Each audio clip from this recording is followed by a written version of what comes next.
जय श्री दादाजी।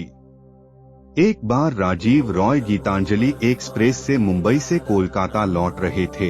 तब पहली बार उन्होंने कोलकाता के पास बंदेल की अपनी सहयात्री श्रीमती अंजना दास से बर्फानी दादाजी के बारे में सुना। वह दादाजी की शिष्या थे। वे सहजता से बातचीत करने लगे और उन्होंने अपने गुरु बर्फानी दादाजी का नाम बताया। राजीव ने बर्फानी दादाजी के बारे में कभी नहीं सुना था, इसलिए उसने उसे गूगल में उनके बारे में जांच करने की सलाह दी। यह उनके पूरे जीवन का निर्णायक मोड़ था। उन्होंने बर्फानी दादाजी के बारे में पढ़ा और नीब करौरी बाबा के साथ कई समानताएं पाईं और 250 वर्ष से अधिक उम्र के दिव्य पुरुष से मिलने की उनकी जिज्ञासा काफी हद तक बढ़ गई। अंजना दास से उन्हें जानकारी मिली कि दादाजी होली पूर्णिमा तक विशाखापत्तनम में हैं। उन्होंने तुरंत कलकत्ता से विशाखापत्तनम और वापस आने जाने के टिकट बुक कर लिए। सौभाग्य से उन्हें दोनों टिकट मिल गए। अंजना दास को दादाजी की कुशलता पर आश्चर्य हुआ। अगले दिन शाम को वह घर पहुंच गया। दूसरे दिन सुबह उनकी यात्रा शुरू होनी थी। राजीव के पिता, एक सेवानिवृत्त सैनिक जो हमेशा समय के पाबंद और अनुशासित जीवन जीते थे, बहुत नाराज थे क्योंकि राजीव की पत्नी इंदिरा गर्भवती थीं और उन्होंने कहा कि यह उनके बेटे से अप्रत्याशित था। बाकी सभी सदस्य भी परेशान थे। आखिर सभी ने उन्हें विशाखापत्तनम जाने की इजाजत दे दी। विशाखापत्तनम जाने वाली ट्रेन एक होली स्पेशल ट्रेन थी जिसे सुबह 4 बजे पहुंचना था, लेकिन ट्रेन 1.5 घंटे पहले पहुंची।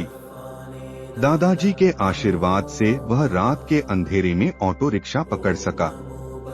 रात 1:30 बजे तक वह आश्रम के गेट पर पहुंच गए।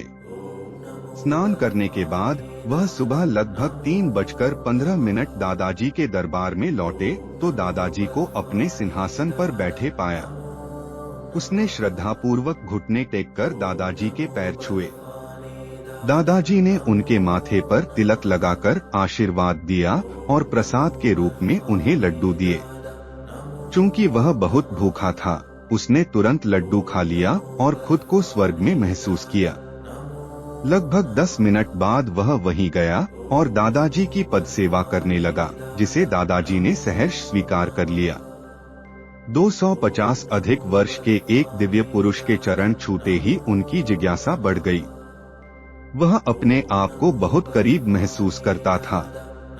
लगभग 15 मिनट की पद सेवा के बाद दादाजी ने उन्हें पूजा अनुष्ठान देखने के लिए कहा।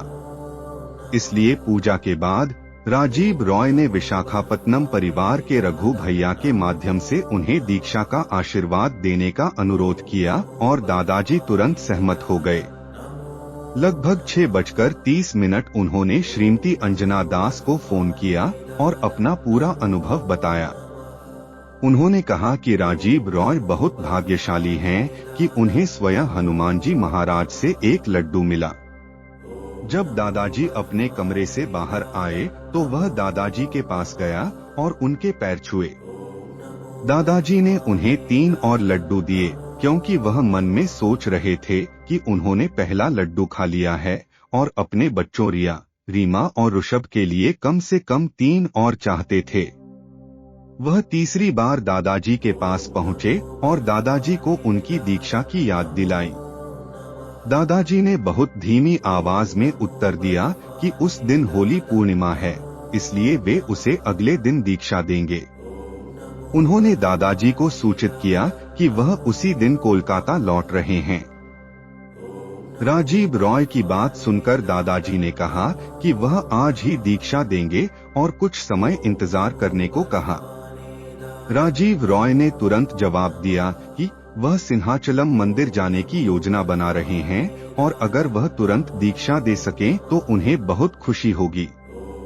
दादाजी हंसने लगे और इकट्ठे लोगों से कहा, ये बच्चा बहुत परेशान कर रहा है और किसी से उनके लिए तुलसी माला लाने को कहा। पहले उन्होंने दीक्षा मंत्र धारण किया और फिर उनके कानों में बताया और जितनी बार संभव हो सके जाप करने की सलाह दी। तब दादाजी ने उन्हें सिंहाचलम जाने से पहले पूजा और हवन में भाग लेने की सलाह दी।